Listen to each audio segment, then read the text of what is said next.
Army మినిస్టర్గా నువ్వు ఏం చేసినావు చెప్పు. ఏం చేసినావు? శవాల పేరు మీద రాజకీయాలు చేస్తారా? మొన్న వచ్చా నీ తమ్ముడు మాట్లాడిపోతాడు, ఇయ్యాలొచ్చా నువ్వు వస్తావు. ఇక్కడ ఎమ్మెల్యే సోయలేదా? ఇదేనా కాంగ్రెస్ పార్టీని మీరు రచించేది? ప్రధానమంత్రిని రాహుల్ గాంధీని ప్రధానమంత్రి చేస్తారంటారు. రాహుల్ గాంధీని ప్రధానమంత్రి చేసేది కడుపుగాలిన రైతాంగం, కష్టజీవులైన దళితులు, చిన్నకారు సన్నకారు రైతులు, పేదలైన అగ్రకులాలు. వీళ్ళు కాంగ్రెస్ పార్టీ రావాలని ఆలోచన చేస్తారు తప్ప మీరు ఒక వ్యక్తిని, ఒక వ్యవస్థను, ఒక వర్గాన్ని ఇవాళ మాదిగ వర్గం అంటే మీకు ఇష్టం లేదా? మాదిగ అంటే మీకు బానిసరా? ఎందుకు మమ్మల్ని ఈ రంగం చేస్తా ఉన్నారు? ఈ నియోజకవర్గం మీద మాట్లాడే అధికారులకు ఎవరిచ్చిండు?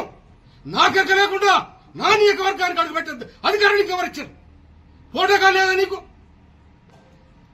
ప్రోటోకాల్ పాటించే బాధ్యత లేదా? నేను ముఖ్యమంత్రి రేవంత్ రెడ్డి గారిని మనవి చేస్తా ఉన్నాను. ఇదే తాగుద్దా? మీరు సమాధానం చెప్పాలి.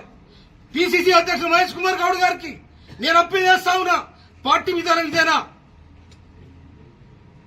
బట్టి విక్రమార్క గారిని మనవి చేస్తా ఉన్నా నేను, ఇదేనా మా ఎస్సీ నియోజకవర్గాల్లో మాకు జరిగే అవమానం? ఇదేనా మా నియోజకవర్గమేనా? ఏం చేశారు మీరు?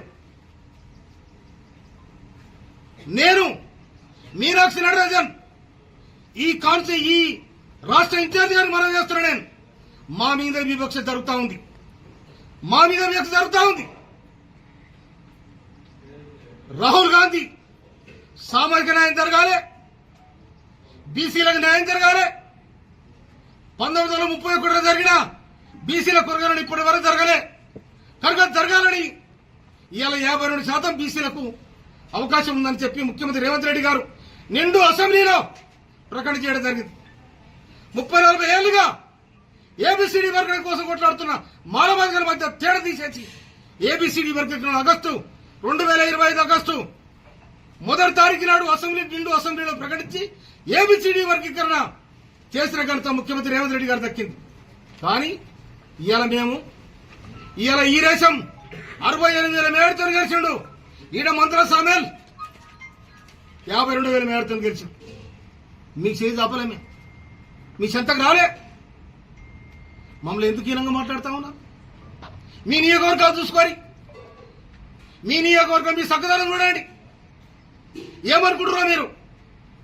మా నియోజకవర్గాల కోసం కానీ నేను 24 గంటలు జనం మధ్యలో ఉంటున్నా. నేను 24 గంటలు జన సమస్యలు పరిష్కరించడం. నేను అన్ని కులాలను కలుపుకోబోయే, నేను అన్ని వర్గాలను కలుపుకోబోయే.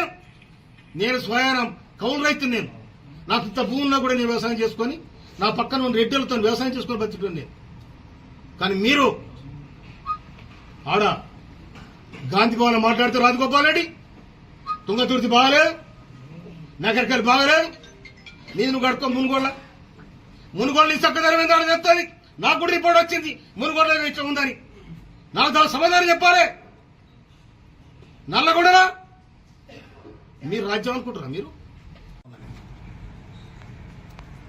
నువ్వు బీజేపీ నుండి కాంగ్రెస్ లోకి వచ్చినావు. నువ్వు మండల పార్టీ అధ్యక్షులందరూ కూడా నీ ఎంట వచ్చిన బీజేపీ వాళ్ళకి చేసినావు. కాంగ్రెస్ పార్టీని పతనం చేయడానికే నువ్వు కాంగ్రెస్ పార్టీ నుంచి ఒక దళితుడైన బట్టి విక్రమార్క సిఎల్పి లీడర్ ఉంటే నువ్వు దాన్ని